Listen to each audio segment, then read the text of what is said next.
things. So it's just not near any airports where it says I had to fly, or I mean I had to drive.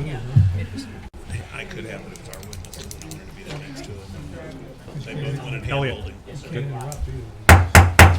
Okay, we're going to call our meeting to order. If everybody would please rise for the invocation. Who's got it today? Scott? Yep. This prayer comes from Reverend David Stevens with Brecon Methodist Church. Loving God, grant to us an awareness of your presence and an understanding of your purpose, in order that we may better serve you by caring for the people in our charge with clarity, compassion, and courage. For it is in your holy name we pray. Amen. Amen. Everybody, would you please remain standing for the Pledge of Allegiance? I pledge allegiance to the flag of the United States of America and to the republic for which it stands, one nation, under God, indivisible, with liberty and justice for all.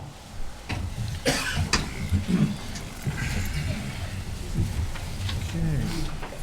If Mr. Porter would note that all three trustees are present. We have approval of minutes from February 1st trustee meeting. Do we have a motion? I move we approve the minutes from the February 1st, 2022 trustees meeting. I'll second. Motion is second. Any further discussion? Any corrections? Hearing none. Mr. Porter? Mr. James? Aye. Ms. Schwegman? Aye. Mr. Weedman? Aye. Okay, the next item on our agenda is Tony Lang of Street Food XPO. He is not here. Not here. Okay. We reached out to him today and did not get a response. Okay. Next presentation is from the Metropolitan Sewer District regarding the Owlwoods Lane Odor Control Unit. We have Chelsea Thomas and Ian Lasky. Lasky? Say it any way you want. I want to say it how you say it. Lasky. Okay, that's good.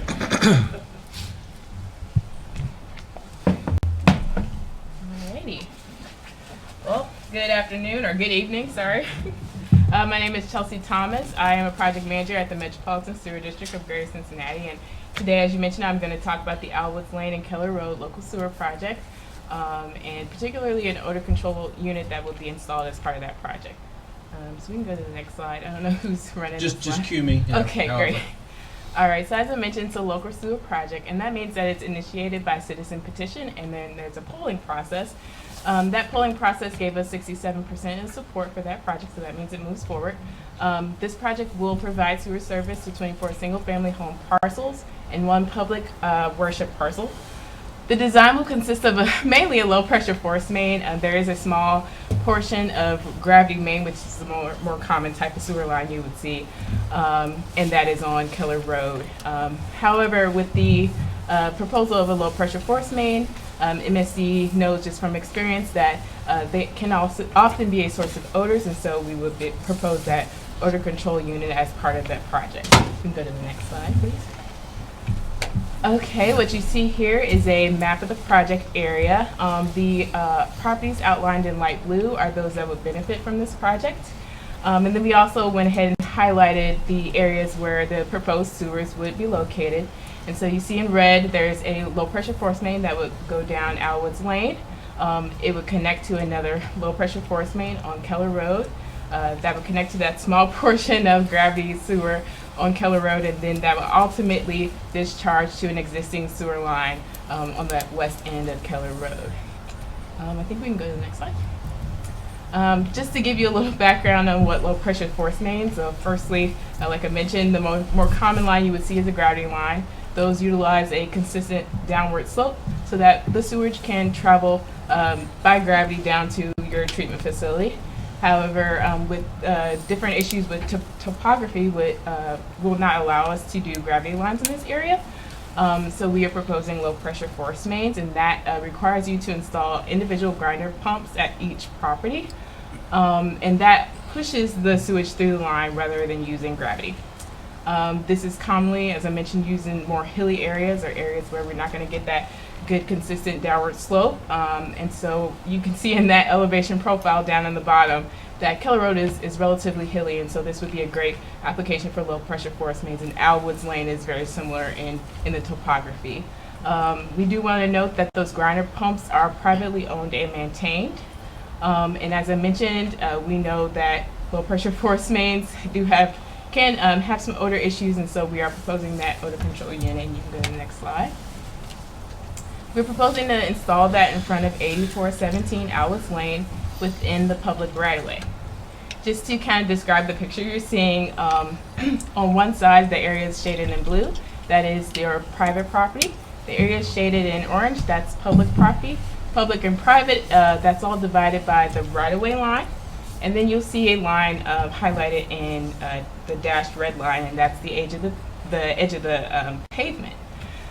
So we're proposing this unit to mitigate the odors, specifically those odors that would occur at the downstream end where the low pressure force main is going to connect to that gravity line. That's where we're going to see the most odors. And so that's it on this side. You can go to the next slide. Okay, so just the description of the unit. It's going to consist of a number of different pieces of equipment. So we'll have a feed pump, there'll be a tank, there's chemical feed controls, there's an operator interface, and then there's other piping and accessories that kind of go along with all that equipment. It's going to sit on a 10-foot by 10-foot concrete pad, and the height of the unit is going to be a little over 7 feet tall. The total area that we are approximating, like footprint, is about 15 feet by 20 feet. And it's going to be set back 3 foot from the edge of that pavement. We're going to surround that with a privacy fence. So that total footprint area, that does include the privacy fence as well. And then all of these structures would be maintained by MSD. You can go to the next slide. This is a photo of the proposed location. So right in between, there's 2 trees, one thinner, one thicker. So it'll be sort of located within that area. And like I mentioned, it's going to be set back about 3 feet from the edge of the pavement. You can go to the next slide. So we selected this location for a couple of reasons. One, we want to make sure we have enough distance between the point of chemical injection and that downstream discharge point for there to be optimal odor treatment. We also want to make sure we're reducing impact to traffic, so we've placed it on a street that's going to have a lot lower volumes of traffic than maybe Keller Road would. The location will also not impede driver visibility. Can I ask a question? Where is the discharge point? So if you want to go back a couple of slides, I can show you. It's on Keller Road on that west end. Keep going. Like all the way back to that project map. Yeah, so you see the end of that blue line where it hits that green arrow right there. Mm-hmm. That's where that downstream manhole is. But actually, I'm sorry. The point where we're going to see the odors would be where the low pressure force main is connecting to the gravity main. So that's the point of like discharge that we would see the odors the most. You're talking about the where the red connection. hits the blue. Where the red hits the blue, correct? Yeah. Where the red hits the blue. Okay. Yes.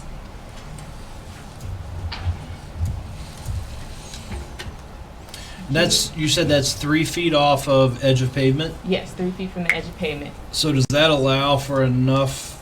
When we push snow, we're pushing it off the road. Is that enough area, or are we going to be constantly pushing it into a fence? Not in the big snow, it's not. So does the gate or door, whatever is going to be there, does that face the road? So like this one does? So the design of the fence has not been fully completed, and so we would want to work with the township to make sure that we are designing that to fit within, any zoning laws or anything like that you guys might have in place, and as well as the look of the fence, we would do our best to kind of match the look of the neighborhood. Mm-hmm. Would it be open on the bottom like this one, or is that subject to design That's again? something that will be designed or decided later on, and we can figure that piece out as well. That's not an elemental feature of it that's No, I necessary. don't believe so. Okay. So you had mentioned that each property that benefits will maintain their own grinder. So and this is obviously, you said it was a petition that advanced this project. So are you saying that these property owners are aware of Yes. this project? They're aware that this station is going to be necessary to make this system function, and that this is going to be in place? I'm not sure how aware people are of the odor control unit, but with the grinder pumps, That would have been indicated at the beginning of the project, since we are doing a low pressure force main. So they would know that they do need to operate and maintain those grinder pumps. What does that entail exactly? The operation and maintenance, I don't know exactly everything they would need to do for that, and we can follow up with you and see if somebody, our designer may have some additional information that he can provide on kind of the maintenance side of that. And It would be good to know, to understand, are they are required to service it once a year, every 3 months? And what does that entail? What's the cost associated with that? Obviously, if this is a petitioned initiative, and you receive 67% support to advance it, I would assume that some of that has been communicated, or that they're aware of that. But I think it would be good for us to understand what that cost implication is, and if they aren't aware that this is the type of odor control that's necessary, I think that's an important thing for residents to understand as well. And once we get through a certain portion of the design, we do come back and let everybody know, hey, this is where we're at. And this is the design so far, and so that would happen around 90% design or 95% design, and right now we're about 60%. So there would be a time for them to be made aware of the full design of the project, and then following design we have public hearings, so they can come and express any opposition they have to the project at that point. So there's stages for them to be made aware of all of the final versions of design, as well as being able to have their voices heard. Have you had a conversation with the person who's going to have this 15 by 20 foot fence on their front lawn? I don't believe we have.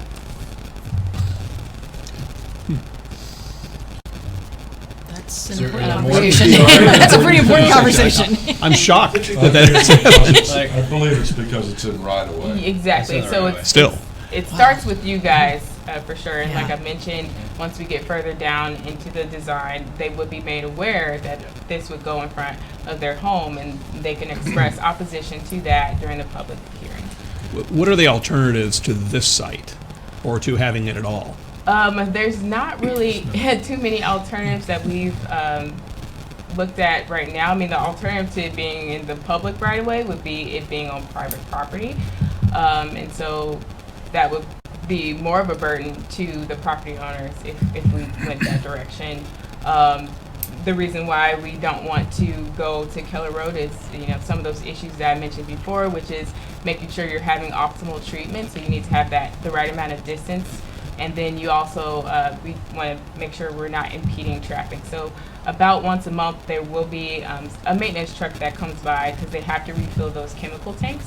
And that's going to block the lane for a good amount of time. And so we prefer to have that happen on a lower traffic street. has a pit been considered? That has been, but unfortunately with the underground structure, it's really cost prohibitive. There's additional safety issues that we would have to work out, and it's not, I don't think it's a viable option for us right now. If an auto collides with this tank, what kind of chemicals are in there? It's bioxide. So I'm not familiar with bioxide, but how dangerous is that? Is it dangerous at all? I don't think it's a particular big safety risk. It's a very common, this is a very common odor control unit. We actually have it at various places around Cincinnati. So I know it is different than the one in Anderson, because the one in Anderson, they were required to have a shower, and they're not required to have that here. Yes, that one in Anderson does use a different chemical. So this one, you'll see that little eye wash station, that green little bit, that's an eye wash station, as Tracy just mentioned. So it's a slightly different chemical. But this picture just gives you a general understanding of kind of the look that you would see in front of that property. So let's talk a little bit about the chemicals a little further.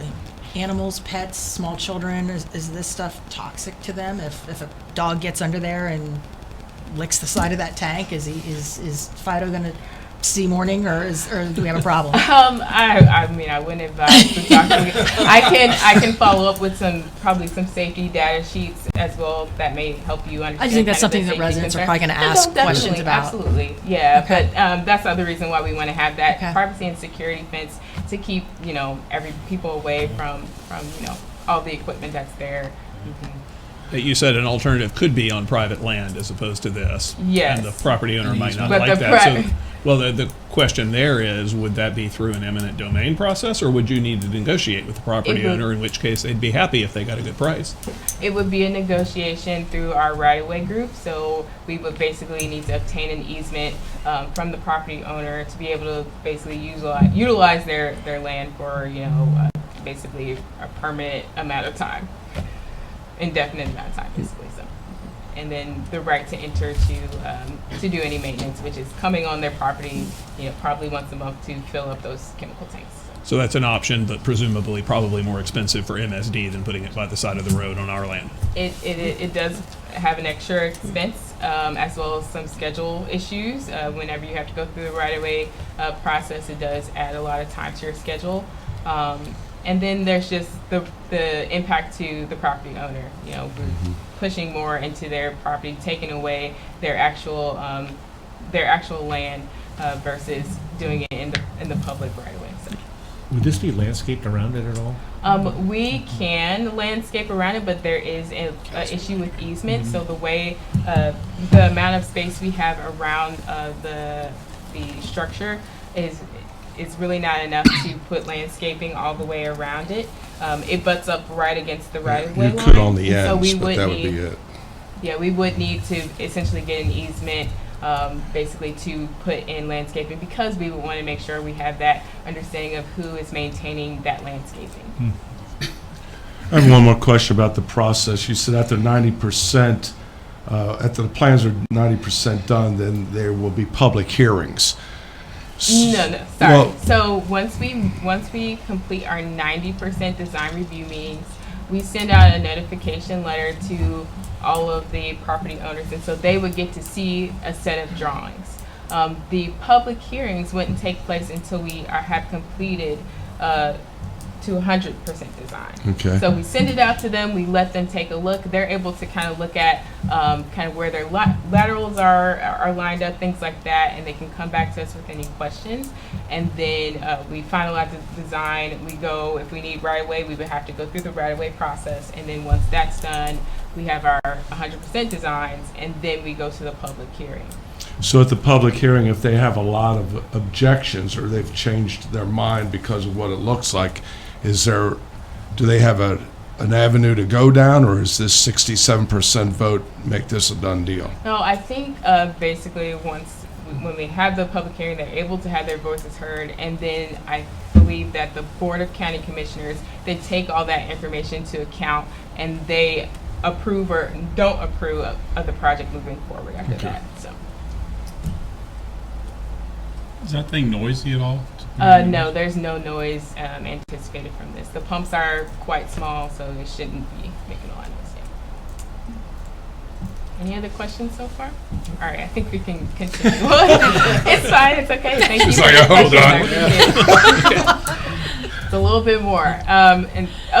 Go back one. There we go. And so, as you guys may know, we have sent you guys over an intergovernmental agreement. Basically, usually when we install this type of equipment, we obtain a permit or some type of agreement with the government agency. I know you guys had desired a more permanent agreement that kind of relieves you of some of the liabilities that would come with putting a permanent structure in the right-of-way.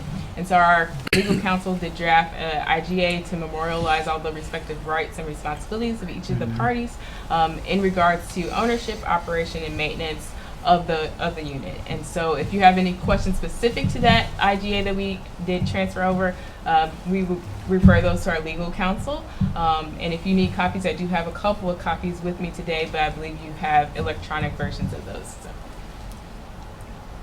we can go to the next slide. Lastly, I do want to touch on the project schedule. So right now, as I mentioned, we're in our design phase. We are trying to get to our 60% design. Following that, once we complete design and we complete any right-of-way that may be necessary, which right now we don't need any right-of-way, we would do the public hearing, and then there would be the Board of County Commissioners construction approval. So that's them approving of whether the project would move forward to construction or not. And this is Hamilton County, just to make sure I'm clear on that. That would take place between summer 2022 and winter 2023. And then we would go to construction as long as everything is approved, and that would take place between spring 2023 and summer 2024. As I mentioned, right now we don't need easements. However, if easements are needed, that would obviously delay this schedule that I have here.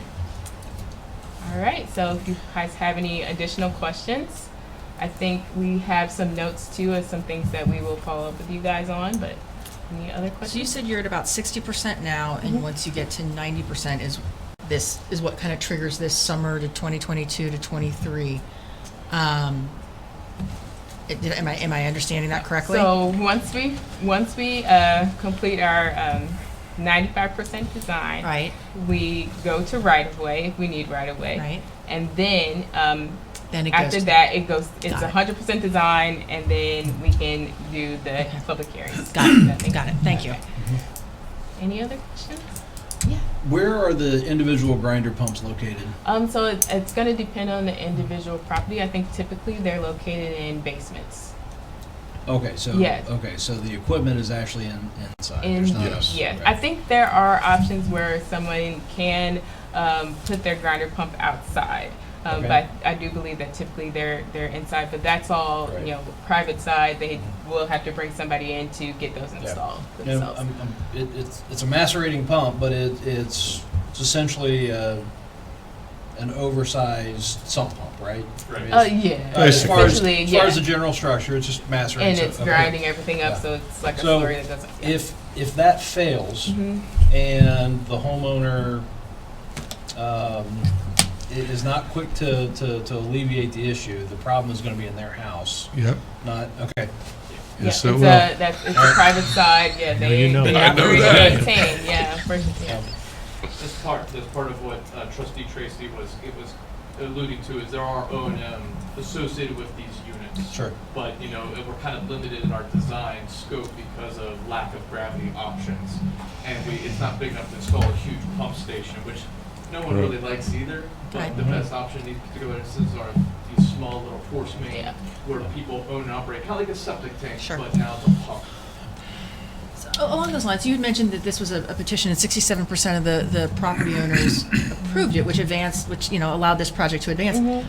Does that mean everybody in the area is now required to tie into this, or can you opt out of it and continue to operate your septic system or whatever you've been operating? MSD does not require anybody to connect to Okay. the sewer. That would be Hamilton County Public Health decision Okay. if they have to. But everybody will be assessed. Everyone will be assessed. Okay. It's Interesting. It's Okay. an important note because Hamilton County Public Health has some skin in the game here too. The people probably petitioned us because their septic tanks are failing. Right. And honestly, replacement of septic tank is not always cost effective. No. So they sometimes come to us, and that's where they say we want a sewer option. We present it, and yeah, but they have a role here too, and it's sometimes it can hold up building permits as well. Because as their septic tank's deficient and they want to do house improvements, they'll hold up. The building department will say, no bueno, until you get the septic issue addressed, whether it's abandonment or replacement. Okay. So I'm assuming the homeowner is responsible for the installation of the pump and the pipe out to the right-of-way, just like on a sewer project? Yes. Okay. Yep. Okay. So we would build the laterals up to the right of way, and then their responsibility would be the private side back to their house. And I would assume that this sewer will be full most of the time because the pump's going to force the water through. And if it's not forcing, it's going to be full, That's right. sitting there. It finds ways It's to not going to be empty optimize- because it's not That's right. gravity fed. That's right.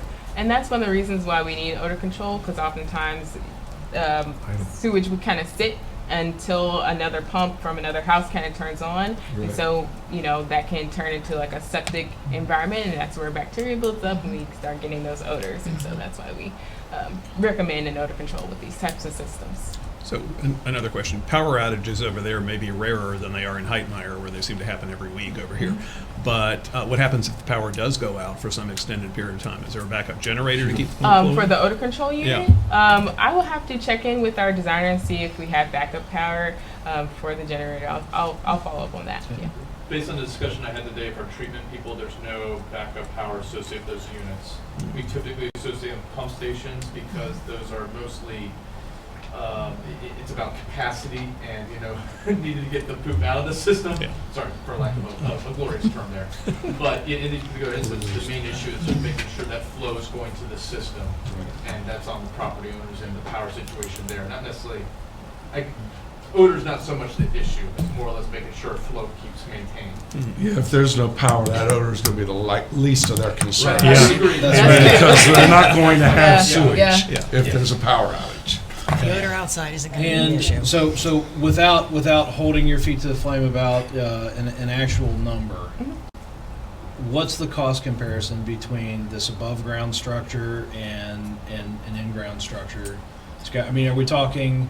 Does it double the cost, triple the cost of the actual unit? I was talking to a designer today, and you know, I think he said it may triple the cost. I can follow up to give you Okay. an actual That's number, fair. but you know, if we're building basically, if you take the structure this footprint that I mentioned, and then put that underground, that's a pretty deep underground structure. Mhm. Plus, you may need extra space for safety concerns. Sure. You need extra equipment. There's fans Confined that you actually space. need to put down there. It could slide down into a confined space entry type of Okay. structure, and then plus you have the additional of the structure that you need to make sure you're maintaining as well. So it's a definitely a higher cost for sure. Okay. Can I get a paper copy of that IGA from you? Absolutely. Does anybody else need one? I could probably use one too, thank you. That's what I was getting at. Just gotta hand it over, right, Tracy? Right, exactly. He's got That's what I was Going anyway. I will say it would be very useful to know what that property owner on the corner who is most affected by it thinks about this, because that person's going to be very vocal if they're not happy with it. I agree. That's true. Now, the odor problem, is that usually at the outfall where the force main is hitting the gravity? Is that where the Yes. problem is? That's where the problem would mainly be located. Yes.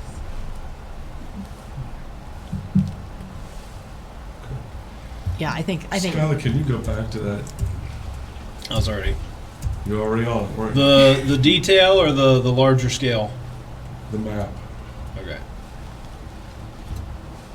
I think having a conversation with that property owner before you get to the 90% threshold is probably It's a really good idea. a pretty Yeah. important conversation to have. Yeah. That may not be your typical process, but Yeah. I think a structure Yeah. of that size and scale I is pretty I important. agree that I'm sure they'll have a couple of things 15 to by say. 20, 7 feet tall?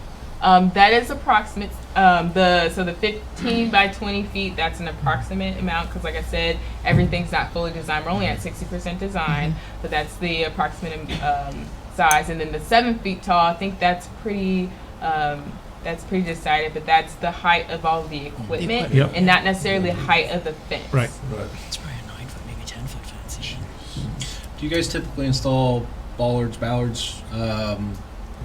Guardrail. guardrail, something I on? don't believe so. Okay. If it's something that we need to have a discussion about, if that's a concern, we can bring that to our designer. Skylar, Or- you have this PowerPoint, correct? I have the PowerPoint. Yeah, Yeah. okay, yeah. I'm just. Are they typically 3 feet away from the pavement? That's I actually do not know the answer. The one to in that. Anderson Yeah. is, it's It very is? close. okay. Because most township roads, if they're going on a township road, you're very limited right away. Yep. Yep. You usually have about 12 feet behind the curb, and they're, 7 to 10 feet wide. So Does the Anderson one open to the road? the Anderson one does open to the road. I mean, it makes the most sense Yeah. from an access standpoint. Should be when it comes noted to that if servicing. the maintenance crews need to access the unit, the placement of the bollards would be pretty critical as Yeah. well. Absolutely. To open up the gates, just FYI. That's the one in Anderson right there. Oh, this is Anderson, okay. Yes, Yep. That is right on the street. it's right there. And then on this one, there was power right there next to it. Where will the power come for this one that we're talking about? I think there'll be a pole right next to it. Wow. This is going to be lovely. Oh my! I think Well, having a there's- conversation with that property owner is a pretty important conversation. Has it, We typically use existing power poles to provide the Okay. power, so it's not Right. like we're constructing a whole new power pole, are we? We're just using I the don't- existing power situation. We'll have to verify that. Yeah, I'll verify. I talked to Mark about this, and it seemed like we may be. Okay. so if there wasn't one close, We then may they need come one. down, go We may need one underground, closer. just- Yes. Yes. Yes. From what our designer explained to me, I believe we'll have like a shorter power pole that will be next to it. I can verify all of that for you guys as well. Okay.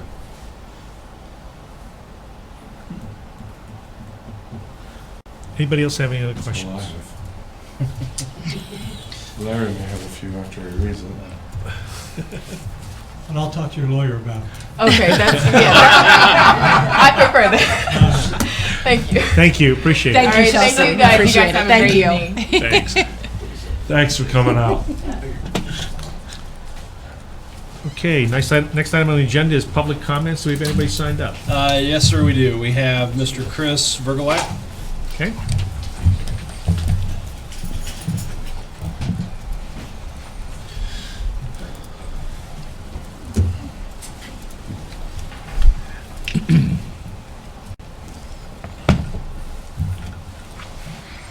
Good evening. My name is Chris Vergelak. I reside at 8124 Starting Gate Lane. And for the past 18 months, I have served as the chair of the Citizens Finance Committee until that committee was dissolved by the trustees 2 weeks ago tonight. During the course of that discussion 2 weeks ago, both the chair of the board and the fiscal officer said they were against the formation of the Finance Committee from the very beginning. The discussion could have ended there, and the vote could have been taken to dissolve the committee. Instead, there was a 20-minute discussion which called into question the activities of the committee and the motives of its members. I'd like to respond to several things that were said about the Finance Committee during that meeting on February 1st. One of the concerns expressed about the committee was there was a risk of litigation should the committee not follow Ohio law as it relates to the conduct of its meetings. Finance Committee operated well within the legal requirements for open meetings. That requirement was clearly explained to us by the former administrator, and all of our meetings were conducted in full compliance with the law, including published agendas, detailed meeting minutes, public access, and even audio recordings of all of our proceedings. Because we follow the open meeting law, any concern over litigation was not a valid reason for dissolving the committee. It was stated in the meeting that the Finance Committee should have been advisory in nature, but that it had gone off in its own direction by setting its own agenda. The fact of the matter is that the responsibilities of the Finance Committee were clearly delineated in its bylaws that were approved by the trustees when the committee was formed in the summer of 2020. The committee was tasked in those bylaws, approved by this group, with analyzing the expenditures and revenues of the township using financial records and budgets. The bylaws also specify that we meet with the township's auditor and review the results of the audit. It was stated at the February 1st meeting in a somewhat accusatory manner that I personally set the agenda for the meetings. In actuality, that is the responsibility of the committee chair. Mr. Kellum stated earlier in that meeting that Mr. Petty, as chair of the Parks Committee, was responsible for setting that committee's agenda.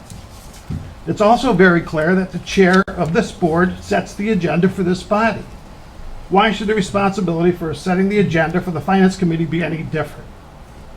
Also, I did not set the agenda by myself. I reviewed a proposed agenda before every meeting with the former administrator, would also provide his input into the topics to be discussed at our meetings. It was further stated at the February 1st meeting that the Finance Committee should have been more focused on special projects. The committee's bylaws do state that the committee will work on special projects as directed by the trustees. Unfortunately, at the time the committee was dissolved, we had not yet been given any tasks, additional activities from this group. At the February 1st meeting, I was quite surprised to hear that the committee was inappropriately looking over the shoulder of the fiscal officer, creating a burden on the staff, and was performing redundant work. At no time were any of those concerns brought to the attention of the Finance Committee by the fiscal officer. In fact, when I saw that the fiscal officer was not a member of the committee per the approved bylaws, I extended an open invitation to him to attend and participate in all of our discussions. We welcomed him to our meetings on several occasions, and he was actually complimentary of our work several times over the last 18 months. It was also stated that the Finance Committee was acting as another layer of audit over the fiscal officer's operation. I spent 10 years of my career as an auditor with one of the largest global CPA firms, and I can assure you that the committee at no time was conducting an audit by any stretch of the definition of that term. At the February 1st meeting, it was stated that the members of the committee were not representative of the entire geographic area of the township. My understanding as to how the committee was first constituted is that the administrator solicited volunteers in the township newsletter, received resumes from residents interested in serving, and then conducted phone interviews. This was during the time of COVID. His recommended candidates were then presented to the trustees who voted them. This group voted them onto the committee. Regarding the so-called smoking gun resume that was recently discovered in the former administrator's files, it's my distinct recollection that the resident from Dillonvale who sent in a resume decided not to be considered for a position on the Finance Committee after her discussion with the administrator. Be that as it may, there were other actions that the trustees could have taken to increase the geographic representation of the committee, such as appointing new members when the terms of two of our members expired in July of this year, or by simply expanding the size of the committee. The trustees did not have to dissolve the committee in order to achieve their objective. While the foregoing purported reasons for dissolving the Finance Committee are not, in my mind, compelling, the most concerning justification given by certain trustees was that the committee was made up of hand-picked residents who had personal or political agendas in mind when they agreed to serve. That could not be farther from the truth.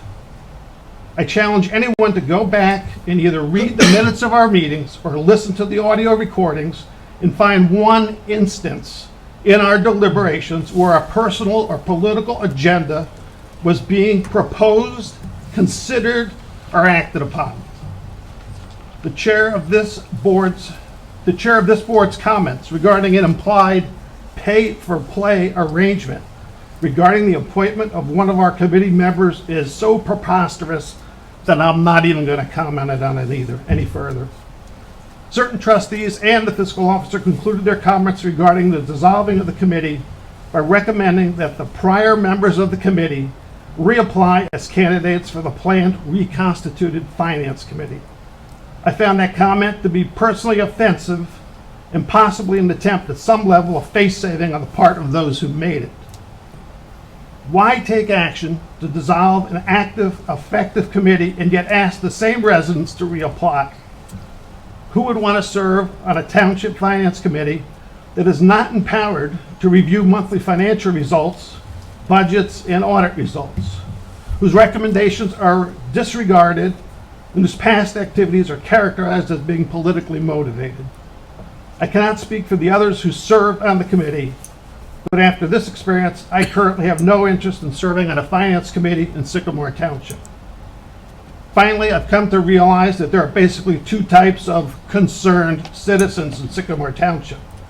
On the one hand, there are those concerned citizens that prefer to operate anonymously and in the background and look to get involved only when it serves their political purposes, such as at election time.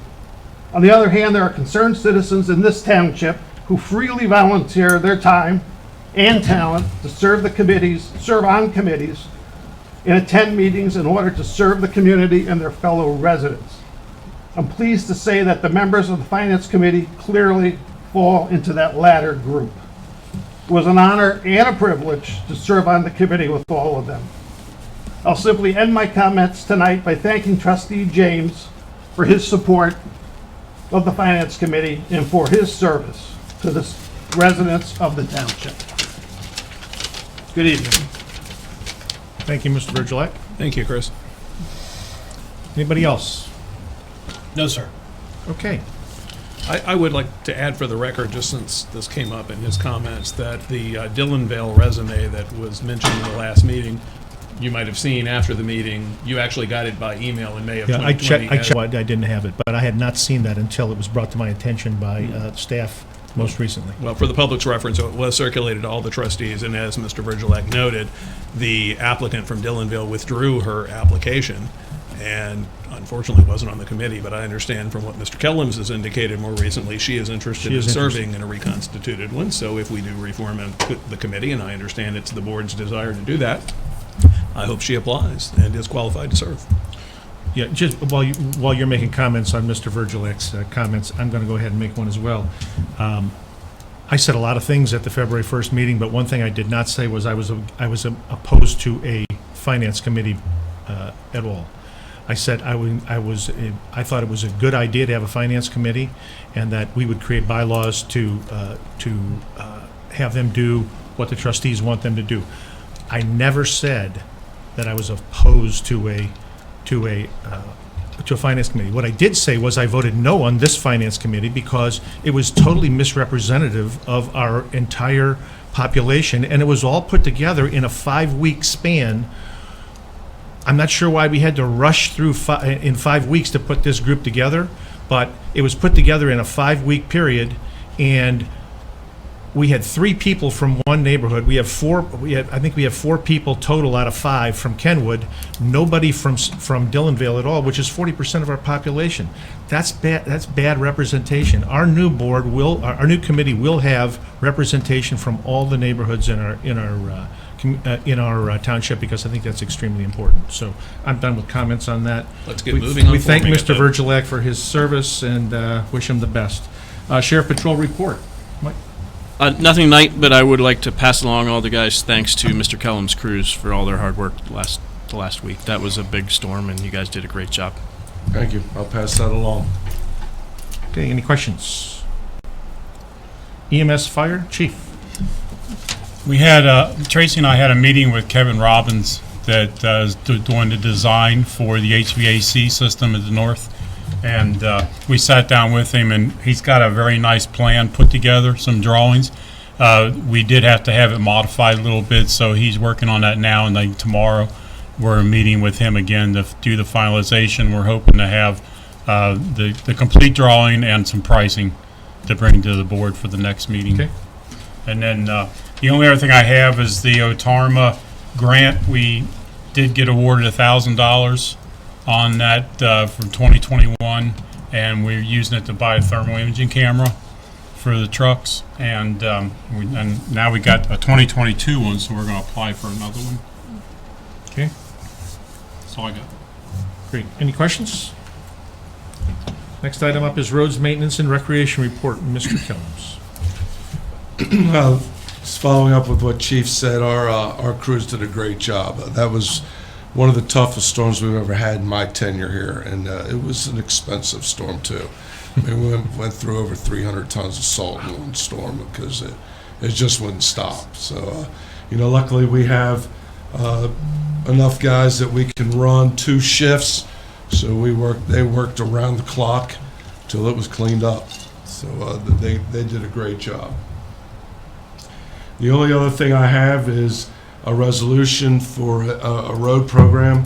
As you know, we went out on the street for our road program. This is over in the Kenwood Meadows neighborhood. Streets are on here. Most of this is on roads that, if you've been in the area, you saw that Waterworks was over there last year and a half, putting water main down through all these roads. So they are quite damaged. We have an agreement with Waterworks in the tune of $306,000 that they are going to participate with, and that was based on the amount of asphalt at the time. That agreement may go up. Asphalt came in much higher. I had a talk with Mr. Weedman about decreasing the price of this, the size of this program this year. Originally, it was larger originally. We went in and basically cut this neighborhood in half. What we're doing now is what was damaged by the waterworks. About the only way that we could make this any smaller would be to eliminate a lot of the curb work and the concrete work that's in there. Now, some of the curb was done, that the stuff that was done is not included in this project. The problem with eliminating that curb work is, you know, we're looking to get 15 to 20 years out of our road program. That curb will not last that long, so if we go back, if we go ahead and pave and eliminate some of that, we will be back cutting up good asphalt to replace the concrete. And I just feel that we, at this time, we should not do that. So the project's 1.232 million. With GCW's 306, there's a contingency of 112. We put in 112,000. We put 10% contingency in all our projects. In a standard mill and fill, we usually do not touch that contingency, so I would not foresee that. Our contingencies are usually used up in full rehabs and reconstructions. So the actual township cost is going to be somewhere around 800,000, and there was much more than that. We appropriated over $1 million for this year's road program, so that falls well within our appropriation.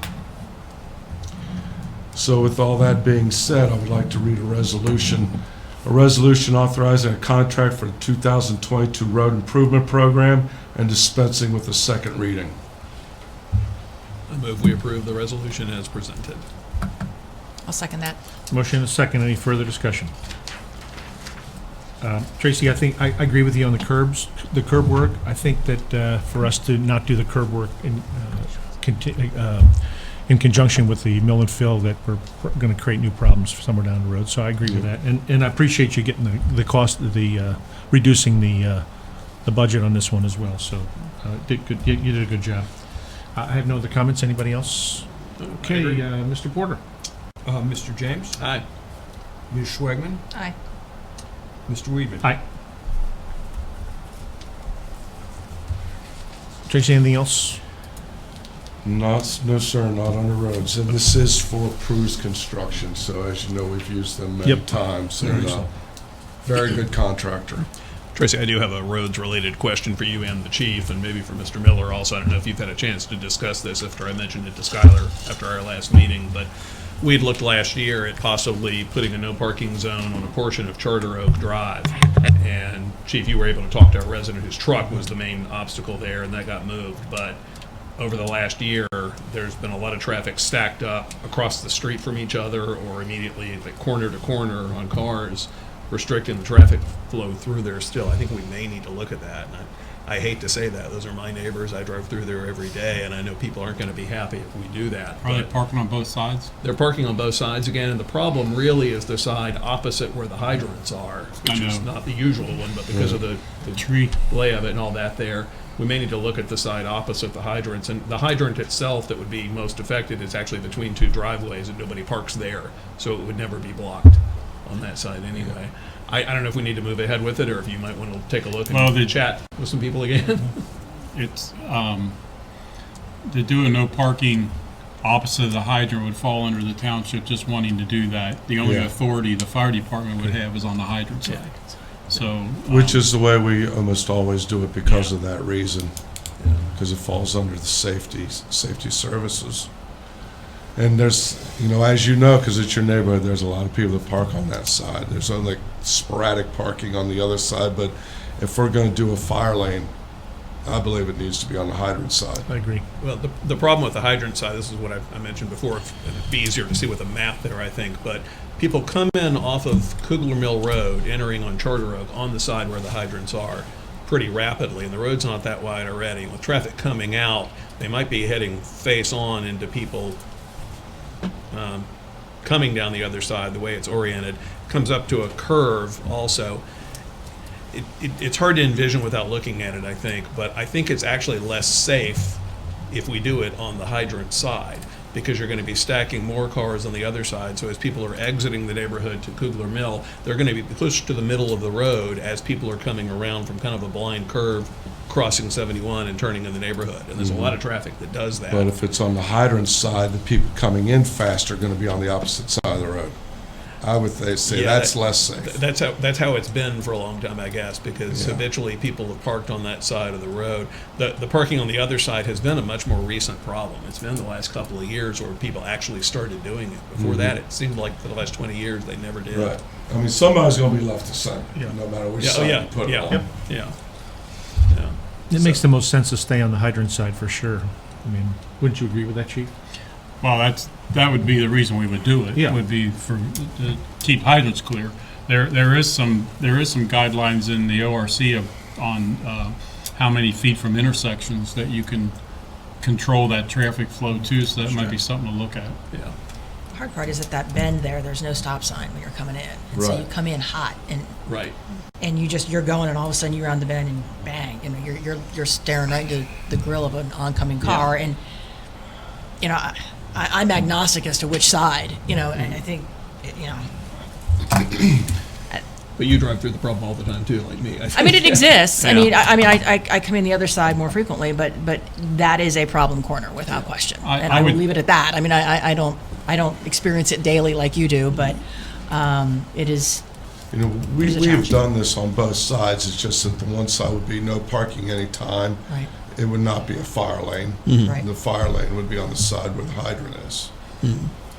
The best way to approach that would be to look at which side of the traffic is going left to center coming from Kugler Mill.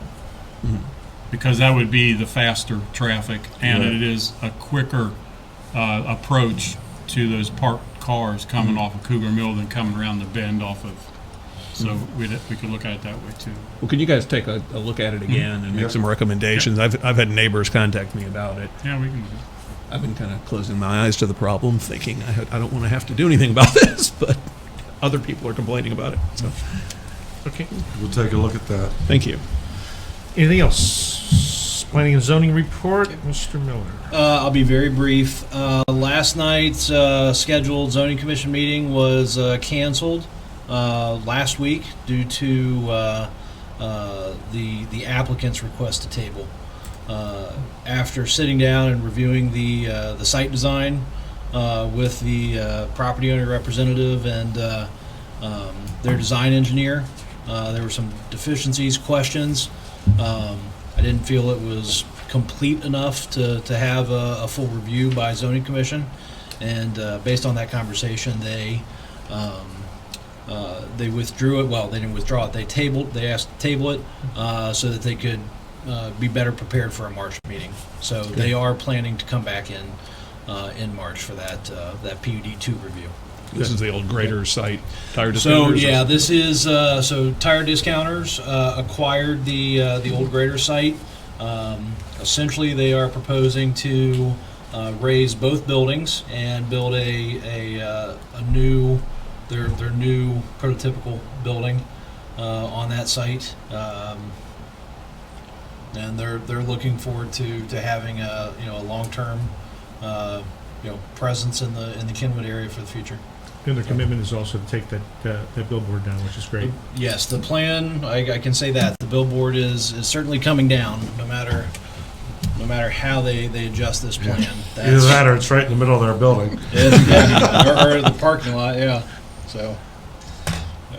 Okay. Other than that, we don't have BZA this month. There's been no request for variances, conditional uses, or appeals. So Everybody's been watching the Bengals. we like, yeah, that's right. They're Nobody's watching the paying Bengals. attention Yeah. to There's also snow on the home ground. maintenance. Nobody wants to build a deck.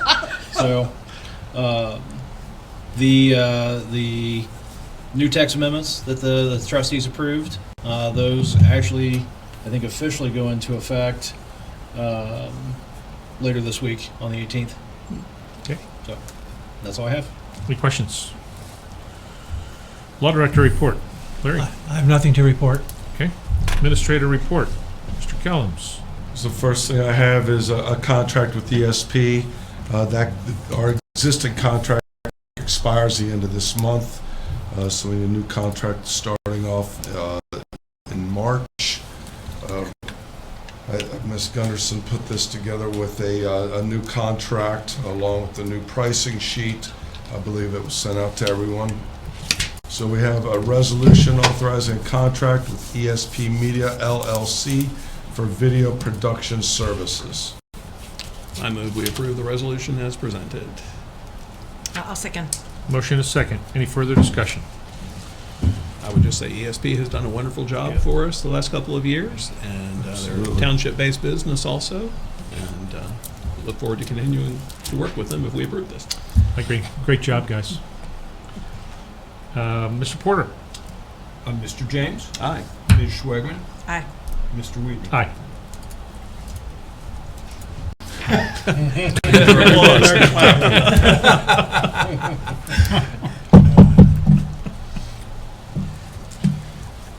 So this was also in your packet. I have a resolution amending 2022 appropriations, dispensing with the second reading and declaring an emergency. And if you look at these appropriations, it's salary. It's salary for road and bridge and also salary for fire protection. There had been no overtime included at all in the appropriations at the beginning of the year that was done. So that's the reason for the need of the increase. You want to read the resolution? Did you read it? I'm sorry. He did. I did. Do we have a motion? Read it I again move we if you approve wish. the resolution amending appropriations as presented. Second. Motion is second. Any further discussion? Mr. Porter? Mr. James? Aye. Ms. Schwegman? Aye. Mr. Weedman? Aye.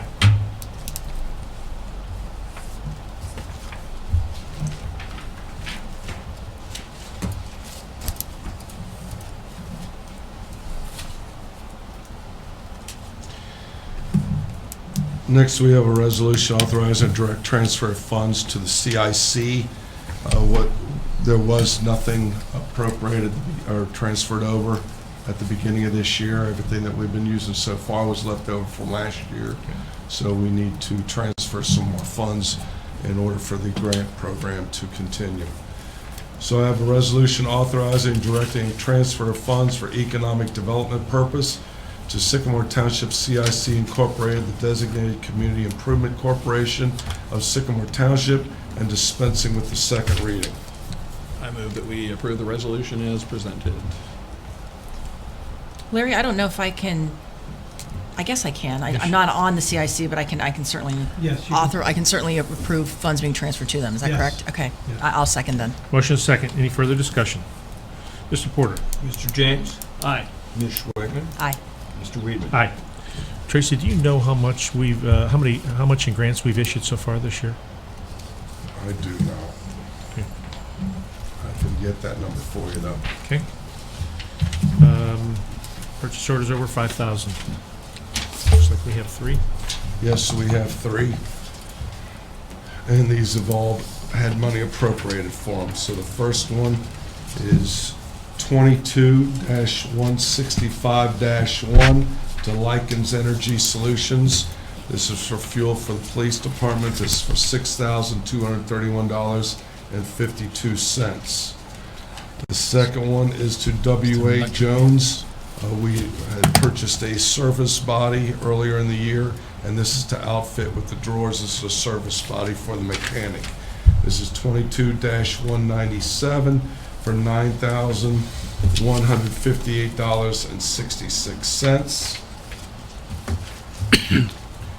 And the third one is this is a renewal for fire department for their accident and health insurance. This is something through a pillar that we have through Provident that is emergency for our emergency medical services for benefits applied while they're performing their duty.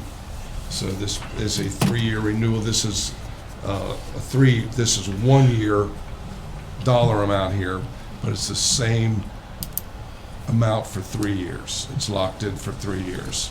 But the annual renewal is $8,295, and that's PO number 22-199 to Pillar Insurance Incorporated. Okay, do we have a motion to approve the purchase orders? I move we approve purchase orders as listed on the report, being numbers 22-165-1, -197, and -199. Second. Motion is Sorry. second. Any further discussion? I'm just curious, what's the -1 for on the 165? Because there was a previous 165, Okay. so they just made another one. Mr. Porter? Mr. James? Aye. Ms. Schwagman? Aye. Mr. Weedman? Aye. Next item up is fiscal officer report. I have a few Go ahead. questions for Mr. Cullum, sorry. I just wanted to get an update, if we could. Where are we, no offense on your performance of your job, but where are we on the search for new administrator? We've got an ad running or running in various places? Yes, we have ads running in various places. We are looking to continue that through the end of February and see where we're at that time. Have we gotten any resumes yet? We have gotten, I believe, 9. Okay, would you share those with the board, please? I certainly may. Thank you very much. And Larry's doing a wonderful job too, but we're also doing a search for law director. Where are we with that? We are nowhere with that. We have not started that, and I believe we're going to wait to have our new administrator in place. So, Larry, hopefully you'll stay on with us a little bit longer. Yeah, happy to. Okay.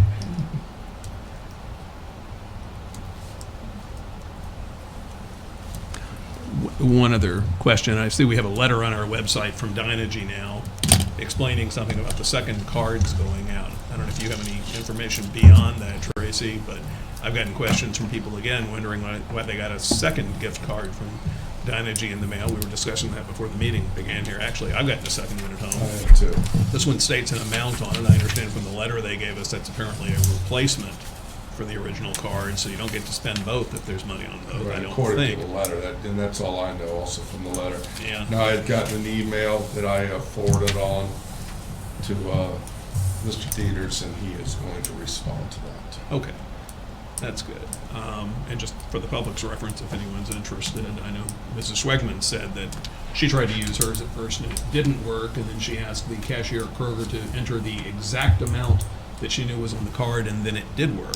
And I didn't even have to ask the cashier Yeah. that. The cashier knew exactly what to Yeah. do, and I told her it was a debit card with a certain amount Yeah, of so funds on it. that's good She said- information to know, though. The cashier said, "Oh, I'll just key it in," and I was good to go. So, it did not work if you just tried to swipe it, and Yeah. it wouldn't automatically deduct it. But the cashier knew what to do. I didn't tell her. She actually told me what she was going to do and took care of it right away. So, That's Did you good. have to give her the amount, or she knew to keep? I gave it to her. When I got my card and I activated it, I simply wrote the amount down in Sharpie on the back of my card, so I knew what it was. I just do that. when I get gift cards or other things, so I know what's actually what their value is.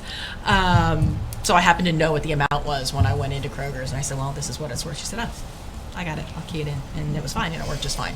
So, Very good. All right, thanks.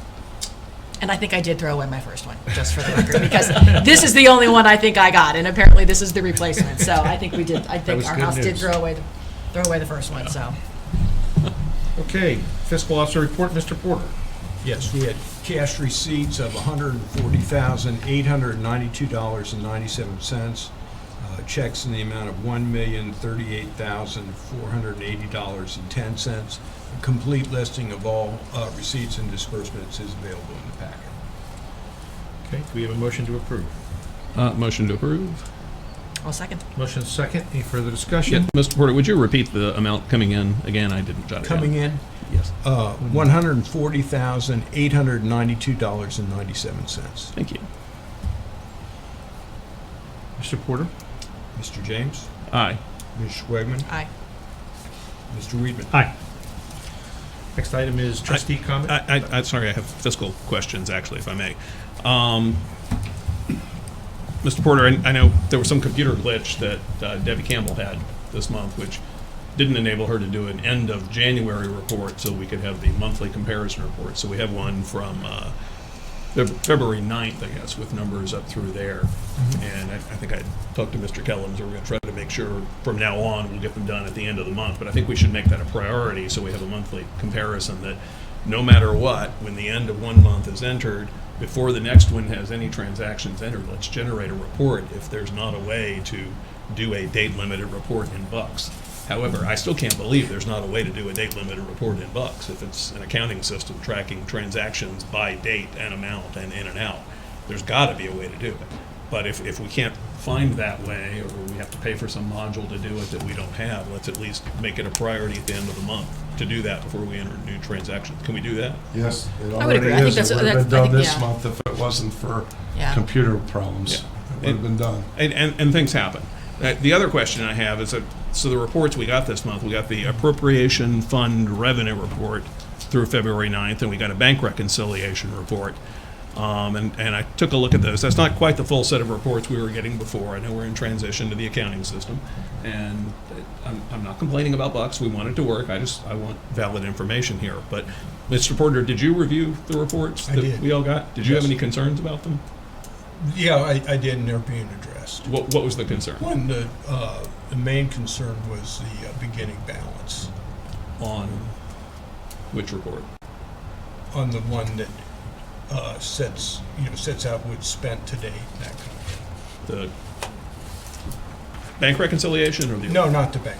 The- I have no. The long one? I have, yeah, the long one. The bank reconciliation, I have no concerns about. Okay, well, I do, Okay. because it's $1,027,368.23 too low if you run it from November to December to January. The end of November report we got showed we had a balance of $48,605,000 and change. That balance carried forward as the balance coming in December. And then end of December, the balance was $47,338,603.44, which should have been the starting balance in January. But on this report, it doesn't look like it is. Or rather, the end of January. The end of January report shows, the end of December report, which we got in January, shows $46,311,000 coming in. I think I see the source of the error on this report, possibly, because it looks like one of the monthly account balances on here is from a different month. But that's a pretty big balance difference, and we need to make sure these reports are accurate when we get them. So would you please look into that? Yes, I will. All right, thank you. And if we could get you'll a- alert me to what your concerns are too. Okay, this was the monthly bank reconciliation that Debbie emailed out to us, I think, earlier this week. Oh, okay. The bank account balance for the total of all our accounts was $1 million and change less than it should have been. So, again, the first account on there is the U.S. Bank checking. It looks like that one's taken from the end of January instead of the end of December like all the others. So I think it was probably a data entry error that just led to this. So if we can get an amended one, that'd be great. But let's all look at these too and check it and make sure it does match up, because we're supposed to be watching it. So, thank you. Okay. Trustee comments. Again, I reiterate to Mr. Kellums and his staff what a fantastic job they did during the storm. It was a very tough storm, and I know you guys worked really hard. 3 inches of ice or more is not an easy storm. So thanks to your team and all their hard work. I know that many folks even commented on social media when when the township posted some photographs of their efforts, that there were resident comments that made note of what a great job that they had done. So, I hope that those made it back to the staff, for sure.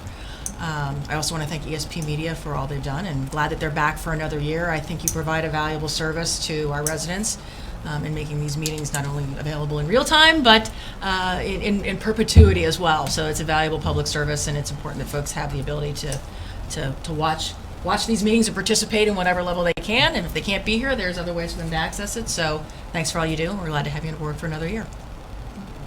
Thank you. Thanks.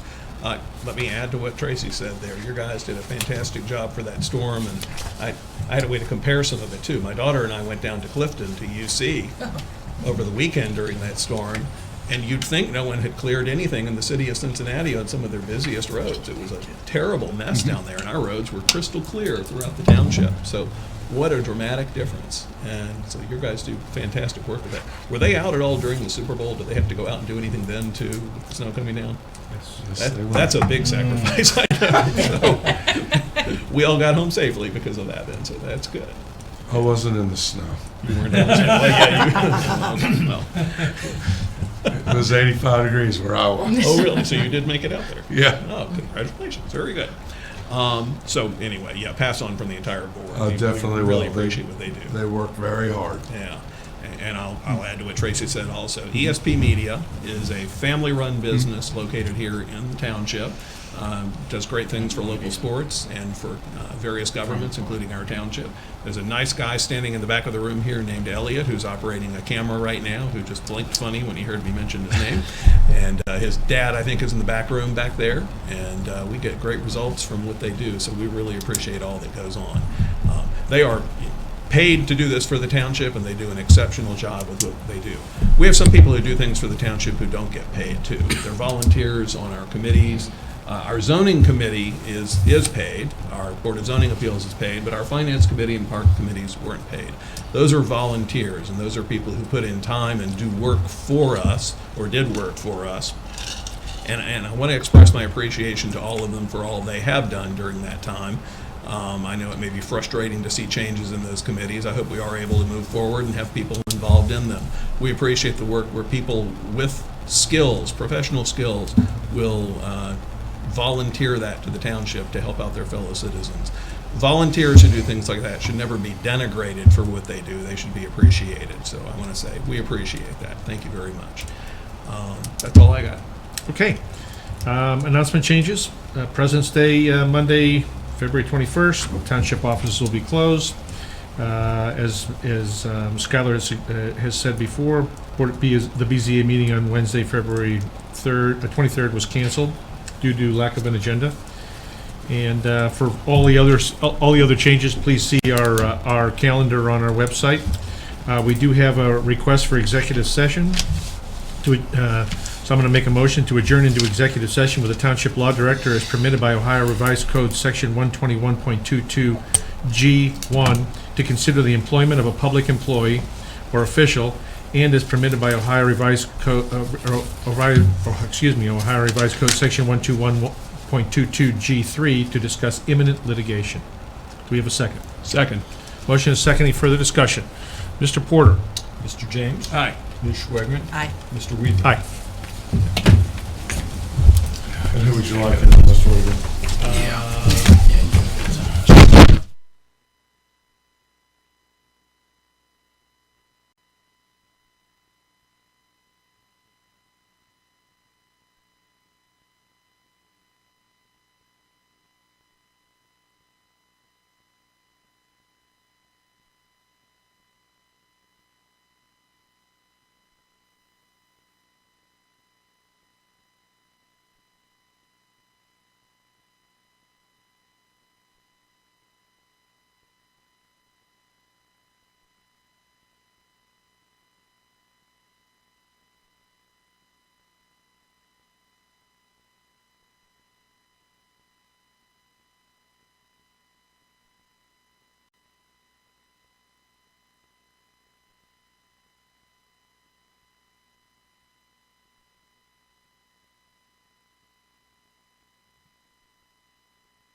Yeah.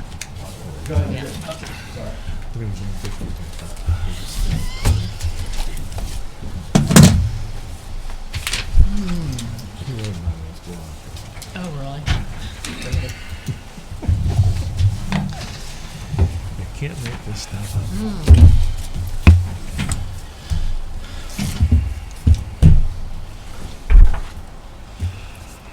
Everybody ready? Okay, we are back in from executive session at 8:59.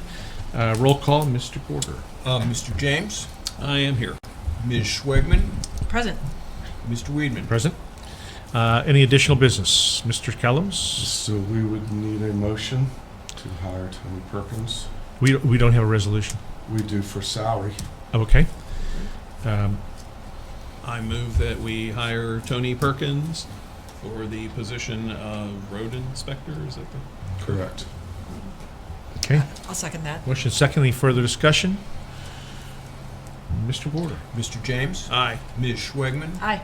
Mr. Weedman. Aye. So I have a resolution setting the rate of pay for a newly hired township employee.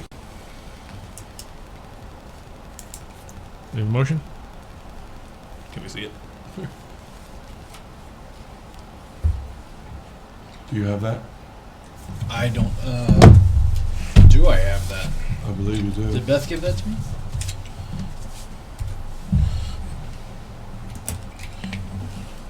I'm sorry, I thought you had it printed out. I do. And we'll see it on the screen. Oh, no. We need a motion. We have a motion. I'm happy to make a motion for the resolution. I just don't know what We'll it do I says. just want to see it. Yeah. I just don't know what it Oh, says. you haven't seen it? No. Oh, I think, did we get that today? Was that? Oh, I already knew what it was, so. It was not sent out, but I thought Skylar had it. I actually have a question about this before we move to do it. This notes that they'll receive all applicable benefits pursuant to the handbook as amended from time to time with no limitation. We had a discussion as to need for that. Is that something we should exclude in the resolution as to insurance? Because otherwise we're giving that, which might actually trigger something in his existing coverage that might force us to take it on. Okay. We've always put this in the resolution, and then Beth always dealt with it by the term of that. But we can ask Larry what we Well, I think it should be under too. I didn't know that it wasn't in there. Yeah, and it's not. And some coverages would require him to take it, I think, if it's available. So can we quickly, Vice coverage might. So can you, why don't you just write in excluding, well, or his coverage from his former employer, which you said he still had. but- It's a pension. Pension. It's with City of Cincinnati. Yeah, but There is. this could have a consequence for him if we don't include Yeah. an exclusion in here is the thing. With the way the laws have changed, that is true. Larry, can we handwrite that in? yes, Okay. I do not have a digital version of that. My apologies. and that would do. Excluding. Excluding Health insurance Health coverage. insurance, anything else to be excluded? No. All right.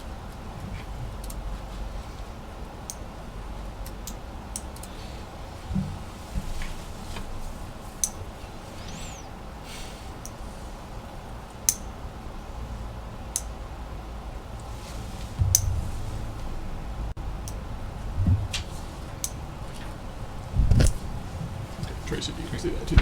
Checking.